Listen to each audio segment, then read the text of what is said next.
los temas que va a tocar el libro de Ezequiel es que el juicio de Dios ya viene, la espada de Dios ya viene, pero aún hay esperanza. Quédate conmigo 10 minutos y veamos lo que el libro de Ezequiel tiene que enseñarnos al respecto. Y si ya tienes tu Biblia en la mano, por favor, ayúdame a buscar allí en el libro de Ezequiel. Y vamos a leer el capítulo 21 y vamos a leer del versículo 1 al 17. Y la palabra de Dios dice así: La palabra del Señor vino a mí y me dijo: Hijo de hombre, mira hacia Jerusalén, clama contra sus santuarios, profetiza contra la tierra de Israel. Anúnciale que así dice el Señor: Yo estoy contra ti. Desenvainaré mi espada y mataré a justos y a malvados por igual.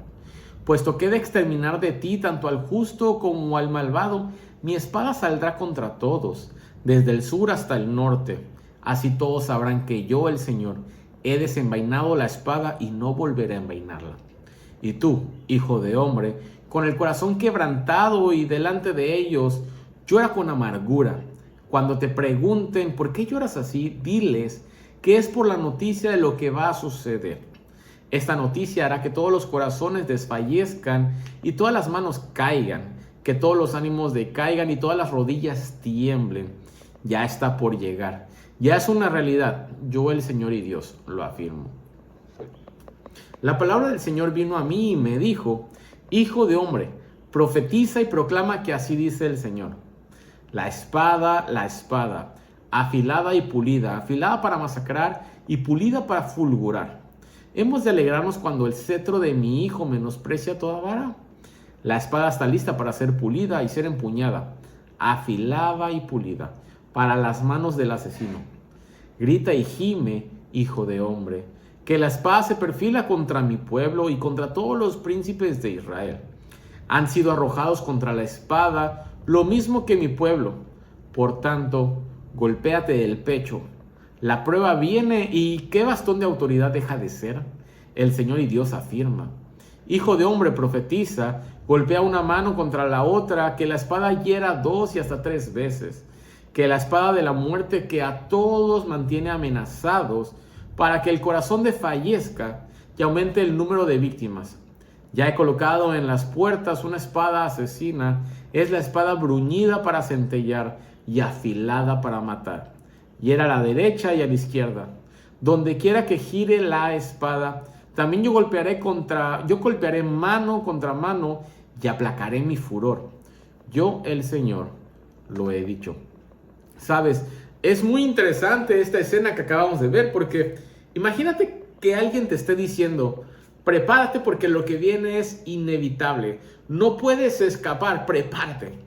Suena muy duro, ¿no? Pero sabes, esto es exactamente lo que está pasando en esta porción de la palabra, en este capítulo. Dios le dice a su pueblo que su espada de juicio viene, ya viene, y viene sobre todos, sobre justos, sobre malvados, porque esta espada no va a hacer distinción de reyes, de pueblos, de ningún tipo de distinción. El juicio viene. Y la imagen de la espada que se nos presenta en esta porción de la palabra es muy poderosa.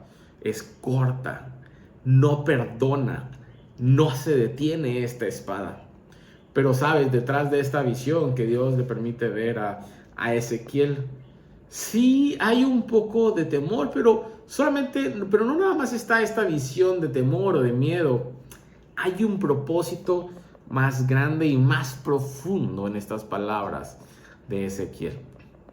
La intención con la que Ezequiel nos cuenta esto es que el pueblo despierte y que el pueblo busque el único refugio seguro. Entonces me gustaría que pudiéramos ver este pasaje en 2 partes. El punto número 1, viene la espada, pero viene a revelar la verdad de los corazones. Y esto es lo que podemos ver en los primeros 7 versículos del 1 al 7. Ezequiel recibe el mandato de anunciar: la espada viene contra Judá, Jerusalén y hasta el templo. Nadie, absolutamente nadie puede esconderse de la espada. Pero sabes, el problema que podemos ver aquí no era el pecado externo nada más, pecado como la idolatría, la corrupción que vemos a lo largo de toda esta sección de pasajes, sino la autosuficiencia interna. Sabes, el pueblo de Dios en ese contexto, ellos creían que podían sostenerse por sí mismos. Ellos creían que todo lo podían. Ellos se creían autosuficientes. Y esto fue lo que les trajo la desgracia. Sabes, Dios de alguna manera expone a todos. Y en ese momento expuso a la verdad del pueblo de Israel. Pero sabes, Dios sigue con su palabra. Dios sigue exponiendo la verdad que hay en nuestros corazones al final del día.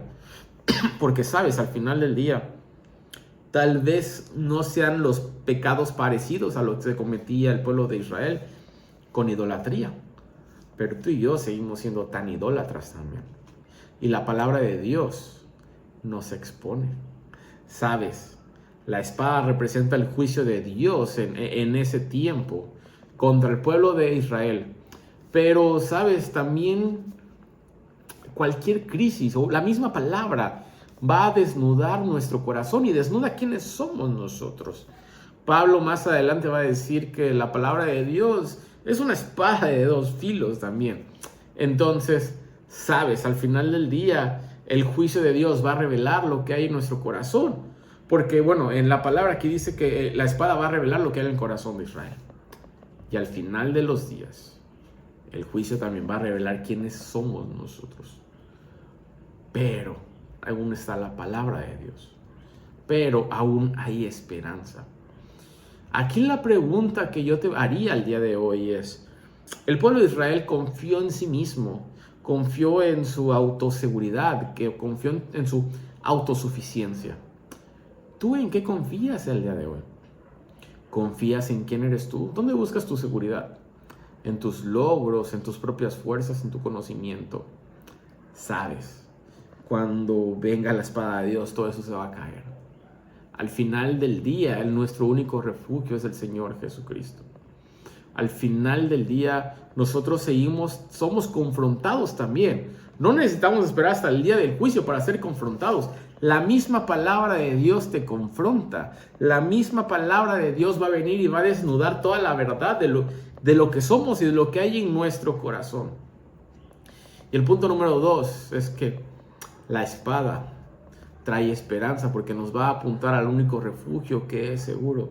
Sabes, este pasaje, como viene diciendo, describe a la espada de Dios como algo afilado y listo para destruir. Incluso hace llorar al profeta, pero aunque la espada viene, el propósito no es aniquilar sin sentido, sino la espada en ese tiempo o en ese contexto de lo que habla Ezequiel es que va a venir a preparar a un camino hacia la verdadera esperanza, y esto lo vamos a poder ver más adelante cuando empecemos a hablar de la promesa de un rey justo aquí en Ezequiel.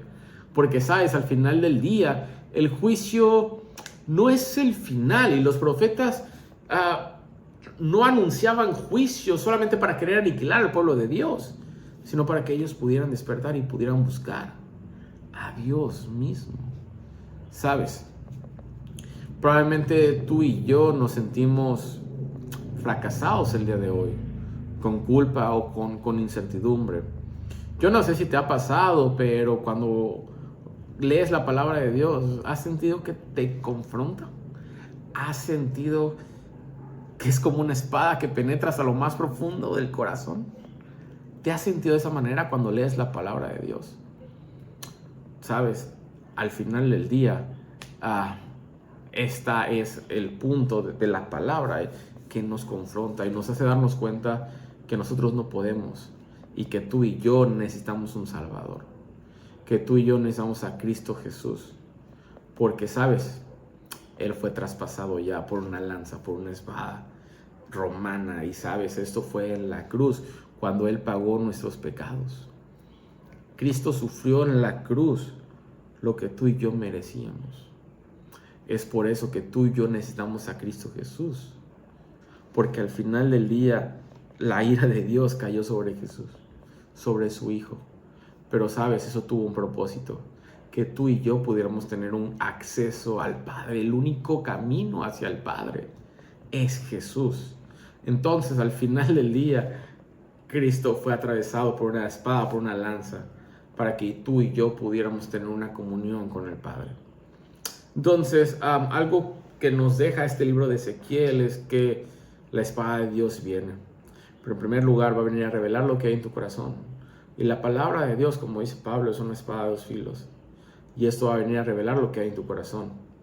Pero también la misma palabra nos va a dirigir a aquella persona quien es nuestro único refugio, Jesucristo. No ignores las advertencias. No ignores lo que puede suceder. Mejor ven, sé confrontado y cae de rodillas y deja que su palabra te confronte. Huye de todo lo que es falso, huye de todo aquel refugio que es falso y solamente ven al único refugio seguro, que es Jesús. Amado Padre Celestial, te damos gracias por tu palabra, Señor. Señor, gracias porque nos dejas ver que el juicio es inminente y que ya viene, Señor. Pero esto debiera ser un motivo para que nosotros pudiéramos despertar, que pudiéramos ser confrontados y darnos cuenta que no podemos nosotros solos, sino que necesitamos a ti, necesitamos de tu Hijo Jesucristo, Señor, cada vez más. Gracias porque nos confrontas a través de esta palabra, Señor, pero nos apuntas a buscar a aquella persona, aquel que es nuestro lugar seguro. En Cristo Jesús. Amén. Nos vemos el día de mañana para otro devocional. Que tengas un buen día.